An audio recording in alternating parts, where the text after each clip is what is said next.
I'm a neonatologist. I finished fellowship in 2002, so I've been in practice for 18 years. I spent the first decade after my fellowship in academic medicine at the Children's Hospital of Philadelphia, where I did basic science research into lung development, and I also did clinical care and teaching at the University of Pennsylvania. And then I joined Mednax in 2009 and have worked in Tampa ever since. Can you tell me about how you got into the field of medicine and if you were inspired by a woman at all? I have wanted to be a doctor since I was very, very small. I don't have any memory of saying this when I was very little, but I guess I always wanted to be a physician. I had several nurses in my family, and my grandfather's brother was a doctor.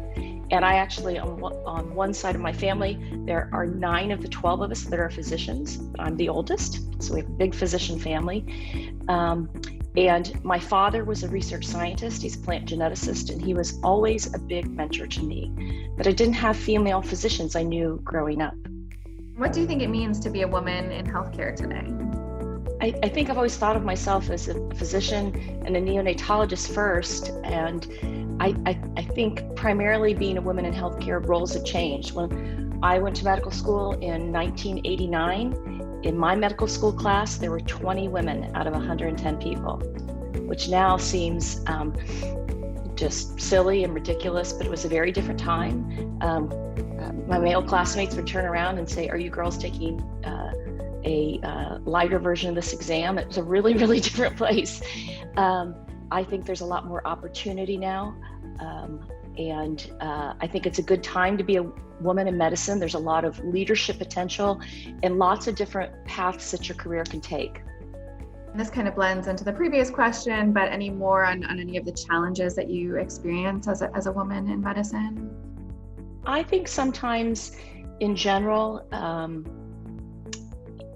you have to be extra careful to balance all the things in life. I have many male colleagues who are terrific dads, but in the women physicians I've seen still carry a lot of the primary responsibility, no offense to my men physician friends, but primary responsibility for childcare and kind of being the linchpin of their family. So managing that with a career and trying to move your career forward and have a leadership position, those are a lot of balls to juggle in the air. And I'm always very impressed by the women in my group and how they do it. So it can be challenging, but it can be done.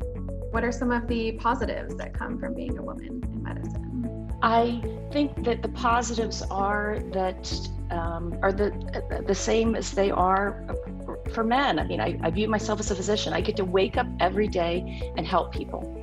And I do go to work and I feel like I do things to help people, and that I can come home at the end of the day and say, hopefully I made a difference, if not for today, but then for someone for the long term. And in the troubling times that our world is facing right now, in a lot of different arenas, I think that's a very good feeling.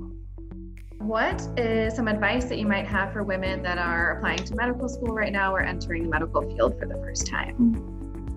I would say just be prepared for change. I think I come from the era of paper charting and not using computers, to few women in medicine, and a very patriarchal kind of setup, to government not being that involved in healthcare. So I think on every front, it's no longer a matter of just taking good care of the patients and then going home. You have to be prepared for changes in every area, not just keeping up with medical science and clinical changes, but changes in documentation and changes in how medicine is structured. I think you have to, at the beginning, be open for change and not think you have to know exactly what your career is going to be like right at the beginning. At the end of my pediatrics residency, I didn't know what I wanted to do. And I felt like every single other person had a clear path. And I took 3 years off, and I was actually a hospitalist for 2 years at Children's Hospital of Philadelphia and a year for Columbia Presbyterian. And that kind of gave me some time to find my own way. And I would just encourage young women to say, you can find your own way. You don't have to know everything about everything you want to do and have it all planned right out at the beginning. So go easy on yourself. How do you think women physicians can best support fellow women physicians? I think to be sensitive of people's individual family planning and life needs. I have 2 adult stepdaughters, so I became a mom later into the game, but I really have learned a lot from all the moms in my group who I've watched have their children while they've been in practice. And so to try to be supportive of people struggling or people being challenged to juggle all those balls in the air. Take the call phone when someone wants to go see their child in the first grade play. Take extra vacation time when somebody is on maternity leave, to try to be supportive of those things, because it comes back to you in kind. Anything else you want to add or touch on that we might not have covered?